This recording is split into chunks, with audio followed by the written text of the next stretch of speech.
दोस्तों, आज मैं आपको जो कहानी सुनाने जा रहा हूँ वो कोई कल्पना नहीं, ये हकीकत है। एक ऐसी हकीकत जिसे सुनकर शायद आपकी रूह कांप जाए। ये कहानी है इंसानी हौसले की, जिंदा रहने की जिद की और मौत से आंखों में आंखें डालकर लड़ने की। ये कहानी है पून लीम की, एक ऐसा नाम जो मौत की गोदी में बैठा लेकिन जिंदगी छीन लाया।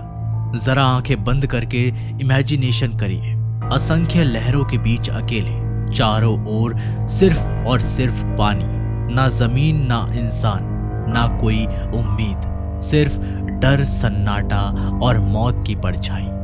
55 लोगों की एक जहाज, और बचा कौन? सिर्फ एक। हर सांस मौत से उधार ली हुई थी।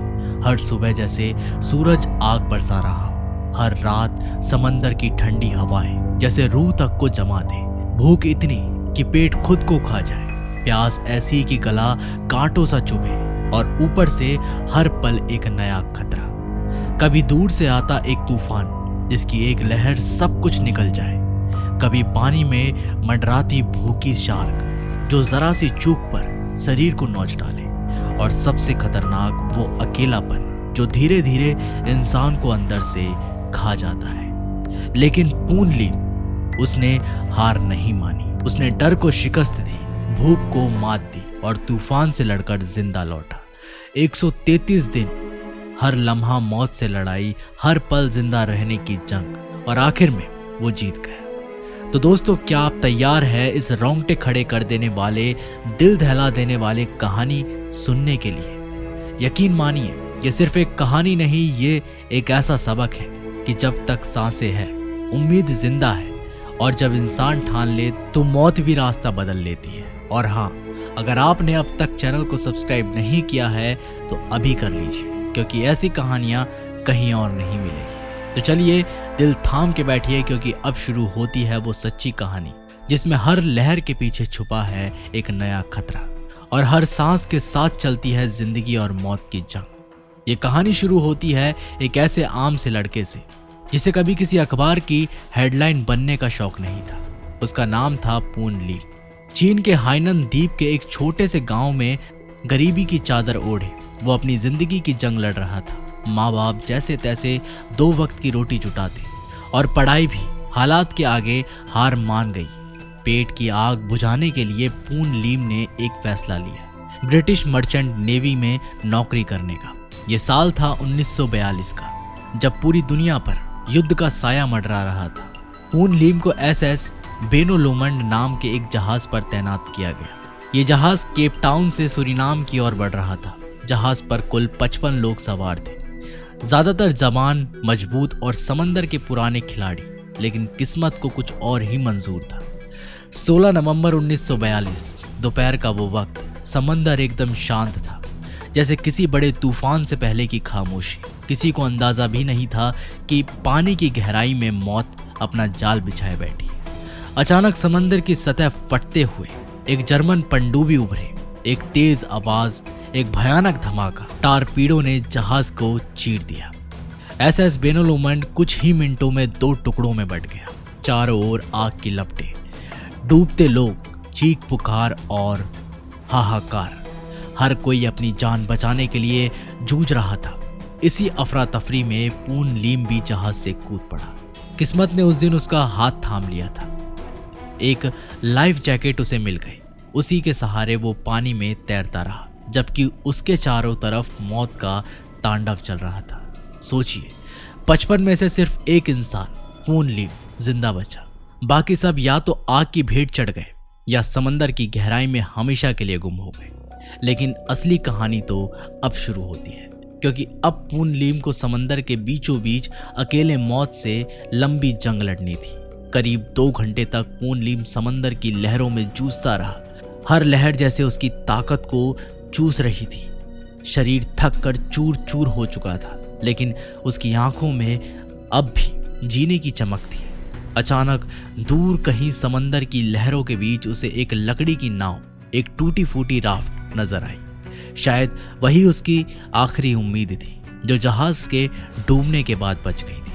पून लीम ने अपनी बची कुची ताकत इकट्ठा की और लहरों से लड़ता झगड़ता उस नाव तक पहुंच गया। जैसे ही उसने उस राफ्ट को पकड़ा, मानो मौत के मुंह से खुद को खींच लाया हो। अब उसका पूरा संसार वही छोटी सी नाव थी। 2 छोटे बर्तन, एक टूटी हुई टॉर्च, थोड़ी सी चॉकलेट, कुछ शक्कर के टुकड़े, कुछ बोतल ताज़ा पानी और एक फ्लेयर गन, जिससे वह किसी गुजरते जहाज को संकेत दे सके। ठंड से उसका शरीर कांप रहा था, दांत किटकिटा रहे थे, लेकिन उसके दिल में उम्मीद की लौ अब भी जल रही थी। उसी पल उसने आंखें बंद की और वही किया जो उसकी माँ ने बचपन में सिखाया था। भगवान बुद्ध की सच्चे मन से पूजा की। कहते हैं उस दिन पून लीम की दुआ में इतनी ताकत थी कि शायद खुद किस्मत भी पिघल गई। शायद इसी वजह से 55 लोगों में से सिर्फ वही एक इंसान जिंदा बच पाया। लेकिन असली जंग तो अब शुरू हुई थी। एक अकेला इंसान, एक छोटी सी नाव और चारों तरफ बस अनंत समंदर। 133 दिनों तक जीवन और मौत की जंग। पून लीम नाव पर बैठा आसमान की ओर देखता रहा, उम्मीद करता रहा कि शायद कोई जहाज दिख जाए, कोई मिशन उसे बचाने आ जाए। लेकिन वो दौर था दूसरे विश्व युद्ध का। हर देश अपनी जान बचाने में लगा था। किसी एक नाविक के लिए रेस्क्यू मिशन भेजना नामुमकिन था। अब पून लीम को एहसास हो चुका था, अगर उसे जिंदा रहना है तो उसे खुद ही समंदर से लड़ना होगा, खुद ही अपनी किस्मत लिखनी होगी। अब उस छोटी सी नाव में जो कुछ भी बचा था वही पून लीम की पूरी दुनिया बन चुका था। लेकिन वक्त के साथ साथ हालात और भी डरावने होते गए। कुछ ही दिनों में खाना खत्म हो गया, पानी की बोतलें भी खाली होने लगी। हर घड़ी मौत का साया और गहरा होता जा रहा था। जब जीने के लिए पून लीम को अपनी सूझबूझ और हिम्मत से कुछ नया करना था। उसने अपने फटे पुराने कपड़ों को जुगाड़ लगाया, कपड़ा लगाकर बारिश का पानी इकट्ठा करने लगा, कपड़ा फैलाकर बारिश का पानी इकट्ठा करने लगा। कभी कभी आसमान से कुछ बूंदें गिरती, वो उन्हें बर्तन में जमा कर लेता। ये पानी इतना कम होता कि प्यास बुझने का सवाल ही नहीं था। लेकिन हर एक बूंद उसके लिए उम्मीद की एक नई किरण थी, हर घूंट में जिंदगी की आस। भूख ने तो जैसे उसकी सोचने समझने की ताकत ही छीन ली थी। लेकिन पून लीम ने हार नहीं मानी। उसने नाव की पुरानी रस्सियों और कीलों से एक छोटा सा मछली पकड़ने का कांटा बना लिया। घंटों घंटों तक वो समंदर में कांटा डालकर बैठा रहता, उम्मीद करता कि कोई मछली फंसे। जब कभी एक मछली हाथ लगती तो भूख इतनी तेज होती कि वो उसे कच्चा ही खा जाता। धीरे धीरे उसने ये भी सीख लिया था कि अगर मछली को तेज धूप में थोड़ा सुखा लिया जाए तो वो कम नुकसानदेही होती है। अब वो मछली को कभी नाव में रखे बर्तनों में पकाता तो कभी धूप में सेक कर खा जाता। कभी कभी किस्मत उस पर मेहरबान भी हो जाती। समुद्री पक्षी, सीगल उसकी नाव पर आ बैठते। पून लीम बड़ी सावधानी से उन्हें पकड़ता और फिर उन्हें भी धूप में सुखाकर खा जाता। हर निवाला, हर घूंट अब उसके लिए एक नई जंग थी, जिंदा रहने की, उम्मीद ना छोड़ने की। हर दिन, हर पल पून लीम मौत के मुंह से एक और दिन चुरा लेता था। लेकिन समंदर की ये जंग अभी खत्म नहीं हुई थी। असली खतरे तो अभी बाकी थे। अब पून लीम की जिंदगी एक खुला युद्ध बन चुकी थी। हर लम्हा, हर सांस बस जिंदा रहने की जद्दोजहद। एक दिन जब वह नाव में कुछ ढूंढ रहा था, अचानक उसका हाथ टीन के धारदार किनारे से कट गया। खून बहने लगा और समंदर में फैल गया। अगले ही पल समंदर की गहराई से 2 शार्क मछलियां उसकी नाव के चारों ओर मंडराने लगी। वो शार्क नीचे से नाव को धक्का देने लगे, जैसे किसी भी वक्त उसे पलट देंगे। पून लीम का दिल जोर जोर से धड़कने लगा, रोंगटे खड़े हो गए। लेकिन उसने हिम्मत नहीं हारी, चुपचाप सांस रोके बैठा रहा। कुछ देर बाद जैसे किस्मत ने फिर से उसका साथ दे दिया, शार्क वहां से चली गई। लेकिन जब उसका शरीर जवाब देने लगा, भूख इतनी बढ़ गई कि आंखें खुलती ही नहीं थी। हाथ कांपते रहे।